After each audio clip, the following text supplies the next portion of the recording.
Hello दोस्तों, एक बार फिर से स्वागत है आपका इम्प्रेसिव लर्निंग के इस प्लेटफॉर्म पर। तो हम कवर कर रहे थे उत्तराखंड के इतिहास में पवार राजवंश को, जिसमें प्रीवियस लेक्चर में हमने पृथ्वीपति शाह के पार्ट फर्स्ट को जाना था और आज के लेक्चर में हम जानेंगे पृथ्वीपति शाह के ही पार्ट सेकंड को। देखो, जब हमने प्रीवियस लेक्चर कवर किया था तो हमने उस लेक्चर में जाना था पृथ्वीपति शाह की माता रानी कर्णावती के बारे में। थोड़ा सा उस लेक्चर को मैं आपको बताते हुए चलता हूं। देखो, जब हमने प्रीवियस लेक्चर को कवर किया तो उस समय मैंने आपको समझाया था कि जो अगला शासक पवार राजवंश का बनता है वो पृथ्वीपति शाह होता है, और जिस समय पृथ्वीपति शाह शासक बनता है वो उस समय सिर्फ 7 वर्ष का एक बालक रहता है, जिस कारण उसकी संरक्षिका बनती है उसकी माता रानी कर्णावती। अब जब रानी कर्णावती यानी कि पृथ्वीपति शाह का शासन हुआ तो उस समय पृथ्वीपति शाह की संरक्षिका बनी थी रानी कर्णावती, और जब रानी कर्णावती शासन कर रही थी तो ठीक उसी समय मुगलों की सेना में यानी मुगल सल्तनत में जो शासक राज कर रहा था उसका नाम था शाहजहां। तो यानी कि दिल्ली सल्तनत में किसका शासन चल रहा है? मुगलों का चल रहा है, और मुगल में जो शासक है वो कौन है? शाहजहां है। और यहां अगर मैं बात करूं चंद राजवंश की यानी कि कुमाऊं के क्षेत्र की, तो कुमाऊं में उस समय बाज बहादुर चंद का शासन चल रहा था, और गढ़वाल में पृथ्वीपति शाह शासन कर रहे हैं जिसकी माता रानी कर्णावती संरक्षिका के रूप में बैठी थी।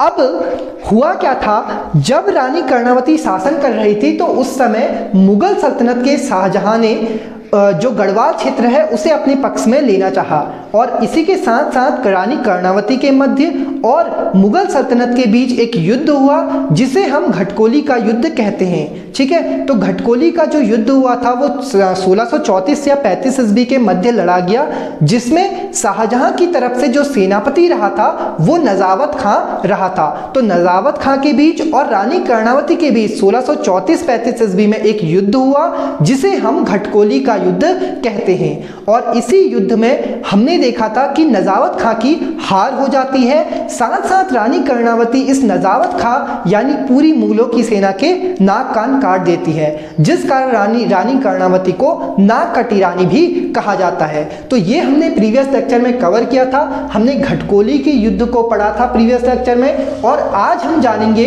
कि जब रानी कर्णावती का पुत्र पृथ्वीपति शाह राजा बनता है तो उसके बाद क्या क्या घटनाएं हुई थी। ठीक है, तो चलिए शुरू करते हैं पृथ्वीपति शाह के दूसरे पार्ट को।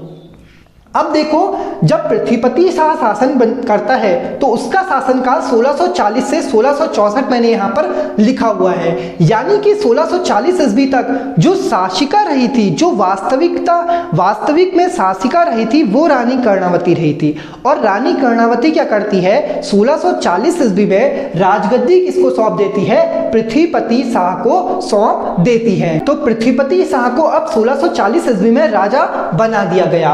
अब जब सबसे पहले पृथ्वीपति शाह शासक बनता है तो ये 1640 में सबसे पहले मनघाटा प्रताप पर आक्रमण करता है। तो मैं यहाँ पर एक पॉइंट लिख रहा हूँ, 1640 ईस्वी में जो पहला आक्रमण हुआ था पृथ्वीपति शाह का वो किस पर हुआ था? मनघाटा प्रताप पर हुआ था।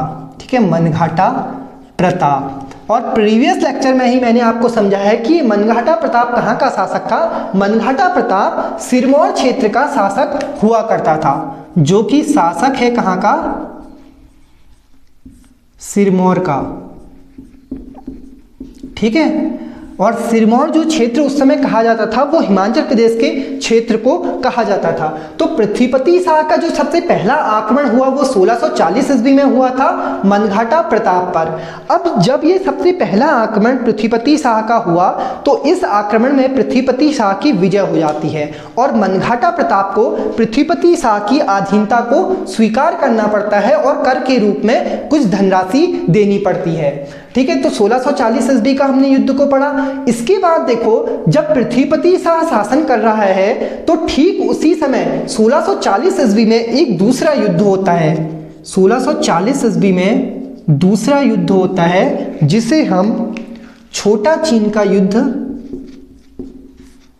छोटा चीन का युद्ध, छोटा चीन का युद्ध या फिर तुमुल का युद्ध कहते हैं। तुमुल का युद्ध। तो तो इसी के पश्चात 1640 ईस्वी में क्या हुआ, छोटा चीन का युद्ध और तुमुल का युद्ध, जिसे तुमुल का युद्ध भी कहा जाता है, वो एक युद्ध लड़ा गया। देखो ये जो युद्ध था, ये छोटा चीन का युद्ध या फिर तुमुल का जो युद्ध लड़ा गया, वो पृथ्वीपति शाह के बीच और किसके बीच लड़ा गया, चीन के बीच लड़ा गया। ठीक है, तो मैं यहां पर बना के लिख रहा हूं, पृथ्वीपति शाह और किसके बीच, चीन के बीच। तो चीन के बीच और पृथ्वीपति शाह के बीच एक युद्ध हुआ। देखो इस युद्ध की सबसे बड़ी बात या सबसे बड़ी जो खासियत है वो ये रही कि इस युद्ध में 3 अन्य सैनिकों ने या फिर 3 अन्य क्षेत्र के राजाओं ने भाग लिया। पहला, चीन की तरफ से इसमें जो लड़े थे वो था दिल्ली सल्तनत का शाहजहां। तो शाहजहां इसमें किसकी तरफ से लड़ा था, चीन की तरफ से लड़ा था। साथ ही साथ चीन की तरफ से जो आक्रमण किया या फिर जो पृथ्वीपति शाह पर आक्रमण किया, वो किया था मनघाटा प्रताप की सेना ने। तो मनघाटा प्रताप की सेना भी इसमें किसकी तरफ से लड़ी थी, चीन की तरफ से लड़ी थी। और तीसरा जो इसमें शासक रहा था वो रहा था चंद राजवंश का बाज बहादुर चंद। तो 3 अन्य सैनिकों ने या फिर 3 अन्य जो राजा हैं उनने इस तुमुल के युद्ध या फिर छोटा चीन के युद्ध में भाग लिया था। अब देखो यहां पर शाहजहां ने इस युद्ध में भाग इसलिए लिया क्योंकि शाहजहां की जो सेना थी वो रानी कर्णावती के कारण पराजित हुई थी, जिस कारण शाहजहां पृथ्वीपति शाह को पराजित करके उसके जो साम्राज्य है उस पर अपना अधिकार हासिल करना चाहता था। दूसरा, मनघाटा प्रताप अभी हमने कवर किया कि 1640 ईस्वी में पृथ्वीपति शाह का जो पहला आक्रमण हुआ वो इस मनघाटा प्रताप पर हुआ था, जो सिरमौर का शासक था, इसलिए मनघाटा प्रताप भी चीन की तरफ से लड़ा। और तीसरा जो बाज बहादुर चंद है, जो कि चंद राजवंश का एक शासक रहा था, उसने भी इसमें चीन का साथ दिया था। तो जो तुमुल का युद्ध या फिर छोटा चीन का युद्ध है वो 1640 ईस्वी में लड़ा गया और 1640 ईस्वी में ही मनघाटा प्रताप ने सिरमौर के शासक को पराजित किया था। इसके पश्चात जो तीसरा जो युद्ध हुआ या पृथ्वीपति शाह पर जो तीसरा आक्रमण हुआ वो शाहजहां का हुआ था। जब भैया यहाँ इस छोटा चीन के युद्ध में जब तुमुल का युद्ध हुआ तो इस युद्ध में पृथ्वीपति शाह अपना कुछ साम्राज्य जो है वो चीन के हाथों में देना पड़ा, लेकिन कुछ समय पश्चात ही पृथ्वीपति शाह ने उस साम्राज्य को वापस ले लिया। अब आगे देखो, जब इस युद्ध से, इस तुमुल के युद्ध से शाहजहां को सफलता नहीं मिल पाई तो शाहजहां क्या करता है, शाहजहां 1655 ईस्वी में पुनः एक आक्रमण करता है। ठीक है, 1655 ईस्वी में शाहजहां पुनः एक आक्रमण करता है पृथ्वीपति शाह पर। तो पृथ्वीपति शाह पर जब शाहजहां का तीसरा आक्रमण हुआ या दूसरा आक्रमण हुआ तो उस आक्रमण में शाहजहां का साथ इस मनघाटा प्रताप ने और बाज बहादुर चंद ने दिया था। तो तीसरा जो 1655 का आक्रमण है उसमें किस किस के बीच हुआ, शाहजहां और मनघाटा प्रताप, और तीसरा जो इसमें शासक रहा था बाज बहादुर चंद। इन तीनों की संयुक्त सेनाओं ने किस पर आक्रमण किया, पृथ्वीपति शाह पर आक्रमण किया। ठीक है, तो पृथ्वीपति शाह पर बाज बहादुर चंद, शाहजहां और मनघाटा प्रताप की संयुक्त सेना ने आक्रमण किया। हालांकि इस युद्ध में भी पृथ्वीपति शाह को उतना नुकसान नहीं हुआ, लेकिन इसके बाद हम आ जाते हैं 1655 के बाद हम आ जाते हैं इंडियन हिस्ट्री की ओर। देखिए इंडियन हिस्ट्री की ओर क्यों आते हैं, क्योंकि जो पृथ्वीपति शाह था उसने एक व्यक्ति को या फिर मुगल साम्राज्य के एक राजा को या हम कहें एक व्यक्ति को अपने दरबार में शरण दी थी और उसका नाम था सुलेमान सिकोह। तो सुलेमान सिकोह को किसने शरण दी थी, पृथ्वीपति शाह ने दी थी। इसके लिए हम आ जाते हैं सामूगढ़ के युद्ध की ओर। तो अब हम पढ़ते हैं सामूगढ़ का युद्ध।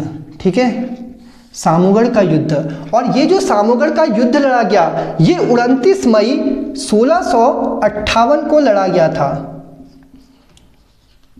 ठीक है। 1658 को 29 मई 1658 को सामूगढ़ का युद्ध हुआ।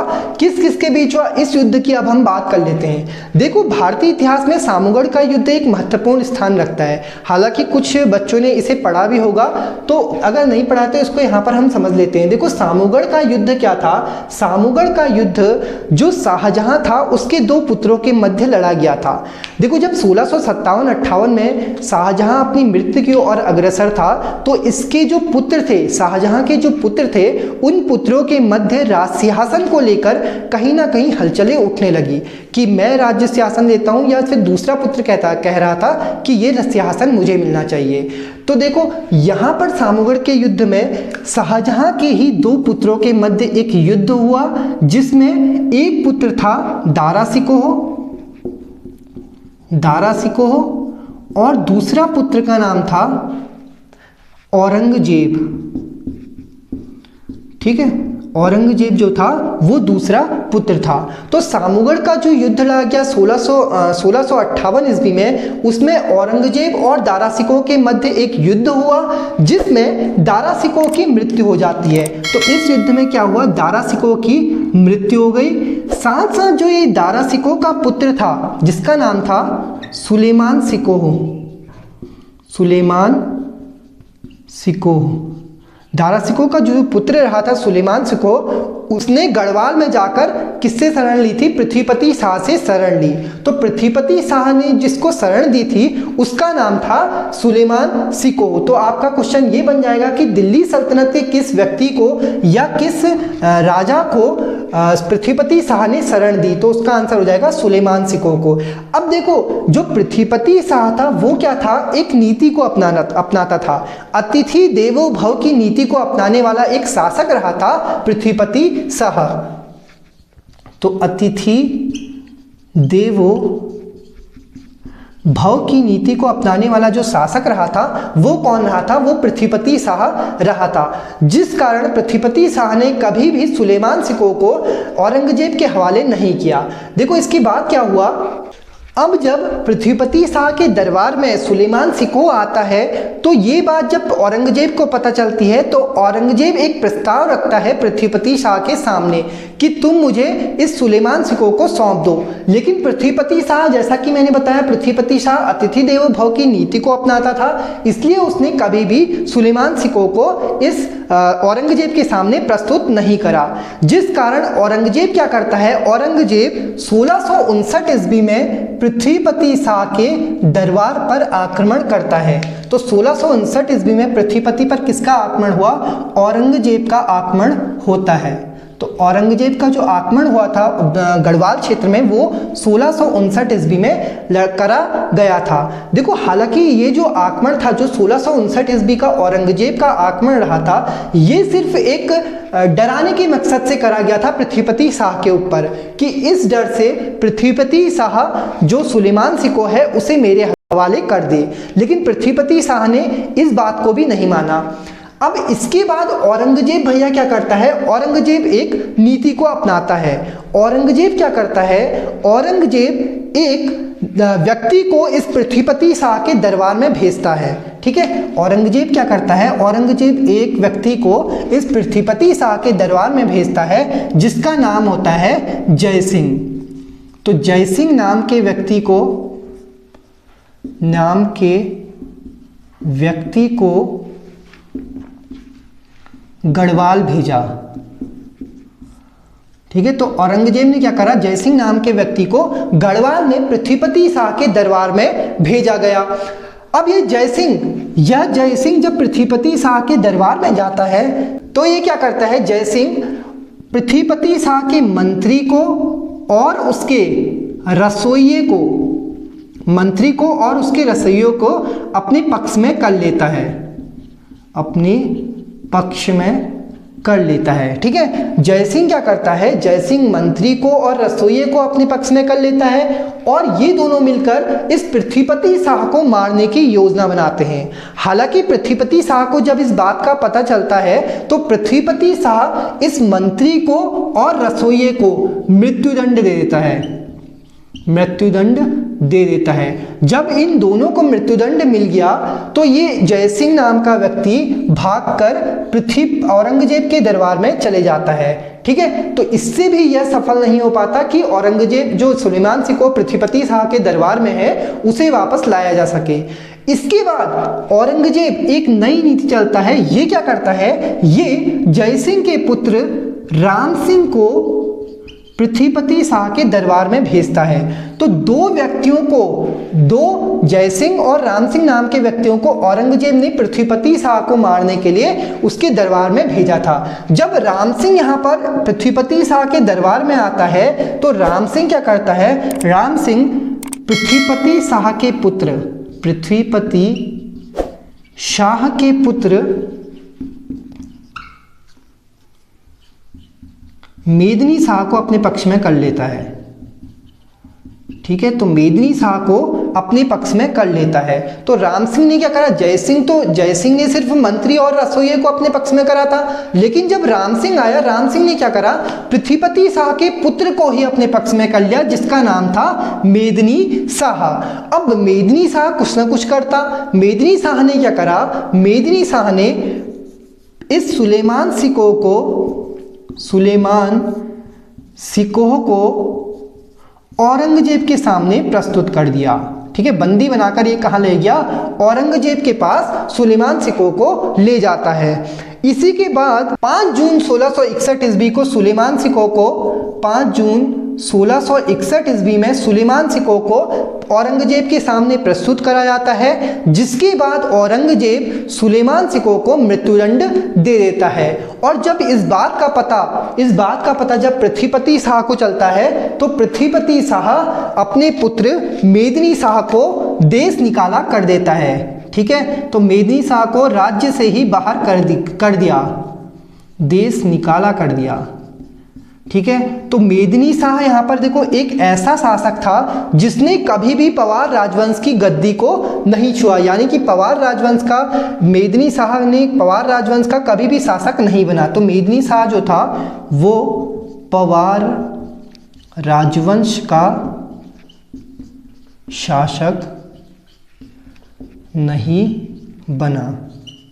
ठीक है, तो आपका यहां से क्वेश्चन इस प्रकार से बन जाएगा कि वह कौन सा शासक है, इनमें से वह कौन सा शासक है जिसने पवार राजवंश की गद्दी को नहीं छुआ या गद्दी पर नहीं बैठा, जिसमें आपको 4 ऑप्शन दे देगा, पृथ्वीपति शाह, मेदिनी शाह, रानी कर्णावती या फिर फतेहपति शाह। तो उसका राइट आंसर हो जाएगा क्या, मेदिनी शाह। मेदिनी शाह एक ऐसा शासक रहा था जो पवार राजवंश की गद्दी पर नहीं बैठा। तो आई होप इतनी बात आपको समझ में आ गई होगी कि सामूगढ़ के युद्ध के बाद जो पृथ्वीपति शाह था उसके दरबार में क्या क्या घटनाएं हुई।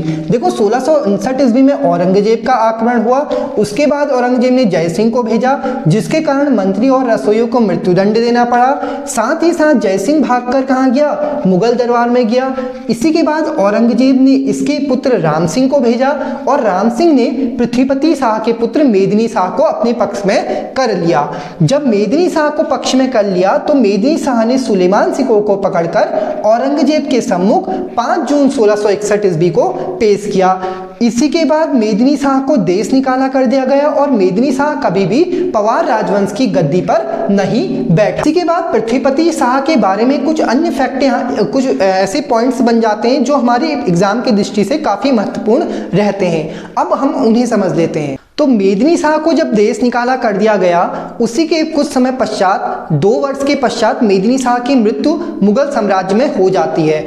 अब देखो, अब यहाँ पर जब मेदिनी शाह को देश निकाला करा पृथ्वीपति शाह ने तो राजा में आक्रोश फैल जाता है, राजा क्या होता है, विद्रोह फैल जाता है, जिस कारण पृथ्वीपति शाह मेदिनी शाह के पुत्र फतेहपति शाह को अगला शासक नियुक्त करता है। ठीक है, तो पृथ्वीपति शाह के बाद जो अगला शासक आता है वो कौन होता है, वो फतेहपति शाह होता है। इसी पृथ्वीपति शाह ने क्या करा था, पृथ्वीपति शाह ने पृथ्वीपुर नामक नगर बसाया। तो देहरादून का जो पृथ्वीपुर नामक नगर है, पृथ्वीपुर नामक जो नगर है वो किसके द्वारा बसाया गया है, वो पृथ्वीपति शाह के द्वारा बसाया गया है। साथ ही साथ पृथ्वीपति शाह के बारे में जो लास्ट पॉइंट बन जाता है वो यह है कि इसने क्या करा था, इसने एक दूसरी राजधानी भी बनाई थी, यानी अपने साम्राज्य की दूसरी राजधानी भी इसके द्वारा बनाई गई। तो पृथ्वीपति शाह ने जो रवाई क्षेत्र का राजगिरी था, रवाई क्षेत्र के राजगिरी को अपनी दूसरी राजधानी बनाया, दूसरी राजधानी बनाई। ठीक है, तो रवाई क्षेत्र के जो राजगिरी था, रवाई क्षेत्र का जो राजगिरी था, उस राजगिरी को इसने अपनी दूसरी राजधानी बनाया। तो पृथ्वीपुर नामक नगर, देहरादून का पृथ्वीपुर नामक नगर पृथ्वीपति शाह के द्वारा बसाया गया और रवाई क्षेत्र के राजगिरी को इसने अपनी दूसरी राजधानी बनाया। इसी पृथ्वीपति के शाह के बाद जो हम अगला शासक कवर करेंगे वो होगा फतेहपति शाह, जो कि मेदिनी शाह का पुत्र रहा था। तो अगर आपको यह वीडियो पसंद आई हो, वीडियो को लाइक करें, शेयर करें और चैनल को सब्सक्राइब करें। Thanks for watching.